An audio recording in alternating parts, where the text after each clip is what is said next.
नमस्कार दोस्तों। भारतीय होना अपने आप में एक उत्सव है और आज इस उत्सव का एक बहुत ही महत्वपूर्ण पड़ाव है।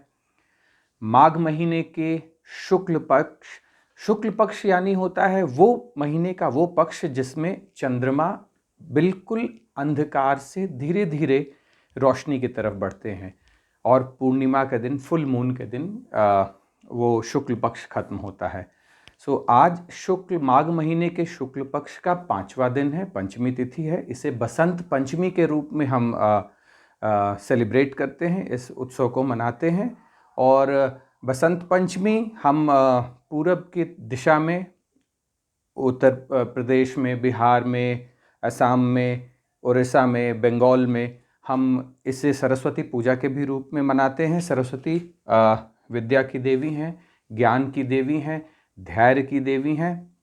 और हम सभी लोगों का बचपन से ये बहुत ही मन पसंदीदा पर्व रहा है, त्यौहार रहा है। स्कूल के समय इसके दो स्पिरिचुअल डायमेंशन तो था ही इस चीज़ का, मगर इसके अलावा एक कल्चरल एस्पेक्ट भी होता था जिसमें सारे बच्चे भारतीय वेशभूषा में, हिंदुस्तानी वेशभूषा में, साड़ी में लड़कियां, सलवार कुर्ते में लड़कियां और लड़के कुर्ता पजामा में पहन के हम लोग स्कूल की तरफ जाया करते थे और ये उत्सव मनाया जाता था। बहुत ही धूमधाम से ये उत्सव मनाया जाता था। और इसके बारे में मैं बस 2-3 छोटी छोटी बातें करूँगा आज आपसे। बहुत सारे दोस्तों ने फिर से आग्रह किया हमेशा, और आग्रह के आदेश देते हैं मुझे कि आप कुछ जो भी थोड़ा बहुत मुझे पुस्तकों से, बड़े बुज़ुर्गों से, सबसे ज्ञान लिया है, मैं उसे आप लोगों से साझा करना चाहता हूँ, शेयर करना चाहता हूँ। तो बहुत कठोर ठंडे मौसम के बाद आज के दिन को कहा जाता है कि आज से ऋतुराज, ऋतु मतलब मौसम, ऋतुराज मौसम के राजा बसंत का आगमन है, शुरुआत है, वेलकम है।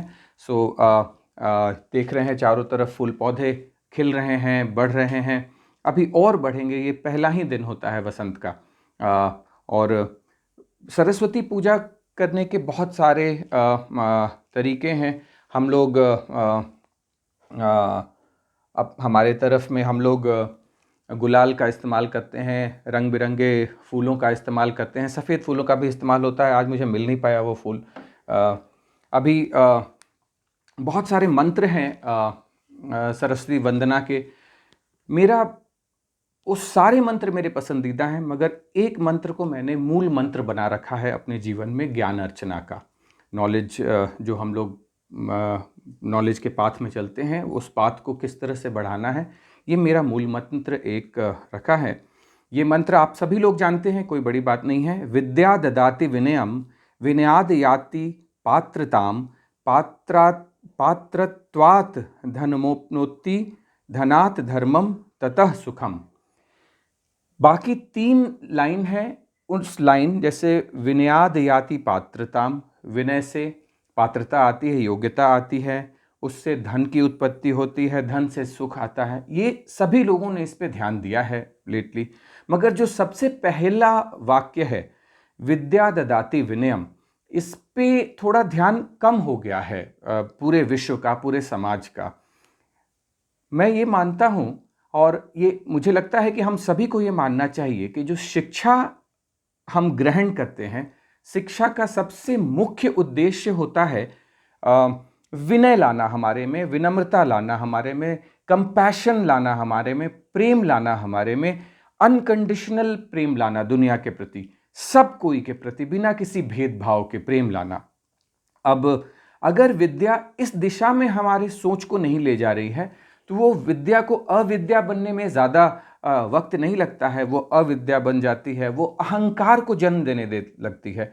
और अहंकार के बारे में बोला गया है कि अहंकारम परम दोषम, सबसे बड़ा दोष जो समाज में अस्थिरता, परेशानी, खुद के सोच में अस्थिरता, दुख, तकलीफ, सब चीज़ का मूल स्रोत है हमारा अहंकार, हमारा अहंग, हमारा ईगो।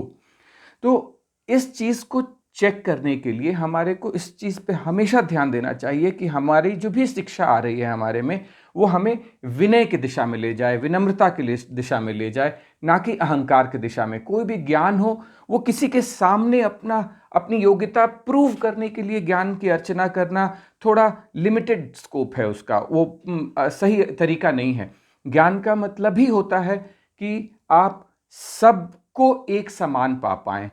ब्रह्मचारी कहते हैं, जो बच्चे जो स्टूडेंट्स फेज में होते हैं उसे ब्रह्मचार्य कहा जाता है, क्योंकि ब्रह्म के आचरण के हिसाब से हम चलते हैं उस वक्त। ब्राह्मण ब्राह्मण कोई जन्म से ही ब्राह्मण नहीं होता है। ब्राह्मण उन लोगों को, किसी को भी ब्राह्मण कहा जा सकता है जिसने अपने जीवन का ध्येय बना लिया है कि ब्रह्म की तलाश करना। और ब्रह्म कहीं नहीं है, ब्रह्म हमारे अंदर है, आपके अंदर है। बहुत फेमसली आराम से कहा जा सकता है, हम में, तुम में, खड़ग कंब में, सब में व्यापक राम। अभी दूसरी चीज जो मैं बात करना चाहता था वो था भिक्षाम देही। पहले के ज़माने में आश्रम से बच्चे बाहर निकला करते थे, गाँव में आते थे। खुद तो उन्हें जीवन यापन को करने के लिए धन अर्जित करने का अधिकार नहीं होता था, उन्हें सिर्फ शिक्षा अर्जित करना था, उन्हें उसी राह पे चलना था। तो उनको सपोर्ट कैसे करते? तो गृहस्थ उन्हें सपोर्ट किया करते थे। तो वो हर घरों में जा जाकर, बाहर में गांव के घरों में जा जाकर भिक्षाम देही, अपने पात्रों में भिक्षा लेते थे वो। और भिक्षा कोई तुच्छ चीज़ नहीं थी, भिक्षा उनका अधिकार था और गृहस्थ का कर्तव्य था कि वो अपने योग्यता अनुसार विद्यार्थियों को भिक्षा दिया करें।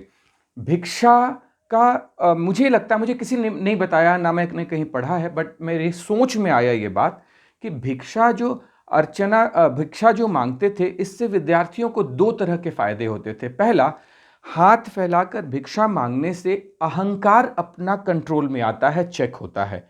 सो इस चीज का बहुत महत्वपूर्ण है, महत्ता बहुत ज्यादा है। अब अगर विद्यार्थी में अहंग हर रोज चेक होगा तो वो अपने आप धीरे धीरे कम होता जाएगा, और यही चीज है, अहंकार कम होगा तो विनय बढ़ेगी।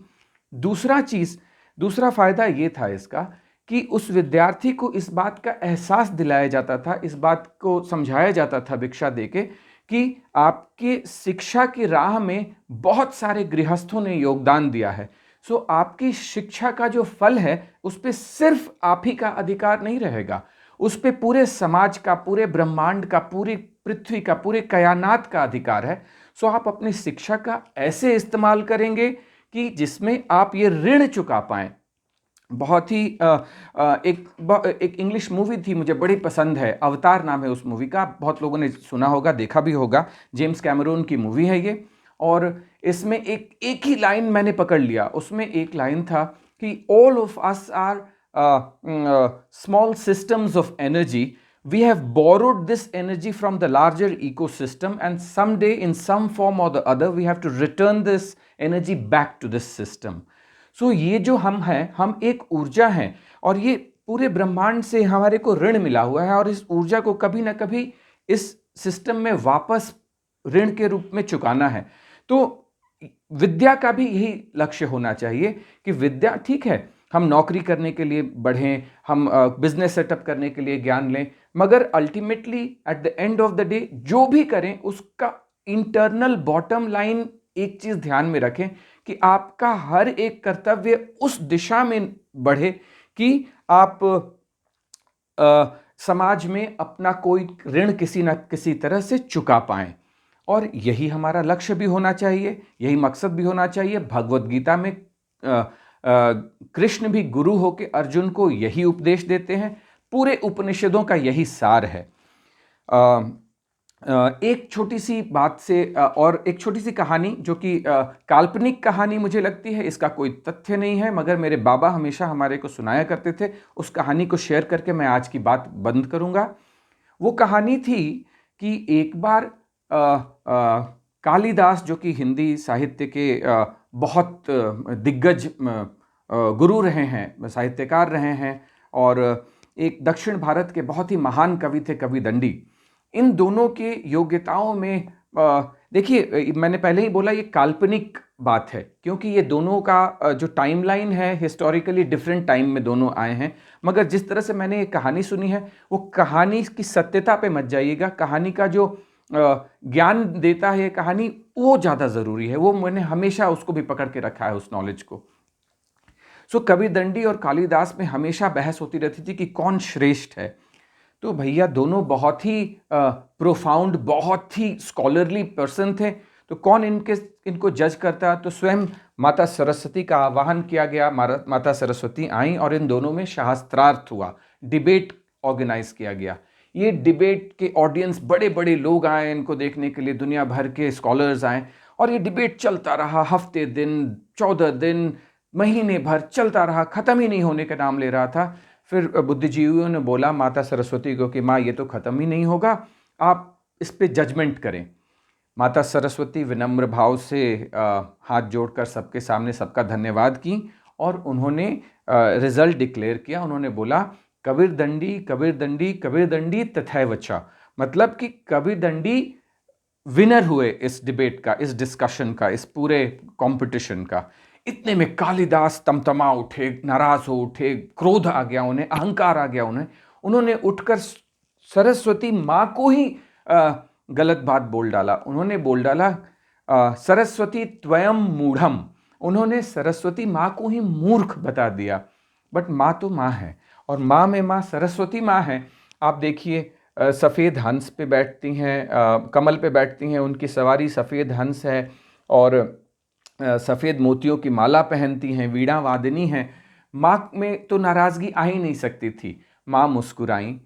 माँ ने कालिदास की तरफ देखा और कालिदास को प्रणाम करके बोला कालिदासम स्वयं सरस्वती ही। कालिदास को ऐसा झटका लगा। 3 शब्दों के इस वाक्य में माता सरस्वती ने कालिदास के अंदर जो ज्ञान की वजह से उनका बैठ गया था, अहंकार बैठ गया था, ईगो आ गई थी, उसको शांत कर दिया। कालिदास ने माफ़ी मांगा माता सरस्वती से और इस बात को से हमें यही सीखने को मिलता है कि देखिए किस प्रकार अहंकार हमें अंधा बना देता है। इस प्रकार कालिदास को अंधा बना दिया अहंकार ने कि उन्होंने स्वयं सरस्वती, जो कि ज्ञान की देवी हैं, जो नॉलेज की गॉडेस हैं, उन्हें ही मूर्ख बता दिया उन्होंने। इस कहानी की सत्यता पे मत जाइएगा। कहानी ने जो सीख दी है, उस सीख को सुनना जरूरी है। बात को मैं ख़त्म करूँगा। अभी आपने हमारे वीडियो में जब मैं पूजा कर रहा था तो एक ऑडियो सुना होगा। ये पंडित रतन मोहन शर्मा की हवेली संगीत है। 3-4 साल पहले मेरी बड़ी बेटी ने अपने स्कूल में इस पे डांस परफॉर्म किया था। तब से बसंत का आना और इस म्यूज़िक का बजना साथ में मेरे दिमाग में गूंजता है। इतने खूबसूरत तरीके से पंडित रतन मोहन शर्मा जी ने इसे प्रस्तुत किया है। इस वीडियो के माध्यम से मैं उनका भी धन्यवाद करता हूँ। आप सभी लोगों का धन्यवाद करता हूँ कि आपने मुझे सुनने के लिए अपना वक्त निकाला। फिर बात होगी महाशिवरात्रि से पहले, बीच में एक आध बार और हो सकती है बातें। अपना ख्याल रखिएगा, सुखी रहिएगा, स्वस्थ रहिएगा और आप सभी लोगों को सपरिवार सरस्वती पूजा की बहुत बहुत बधाई, बसंत पंचमी की बहुत बहुत बधाई। धन्यवाद, नमस्कार।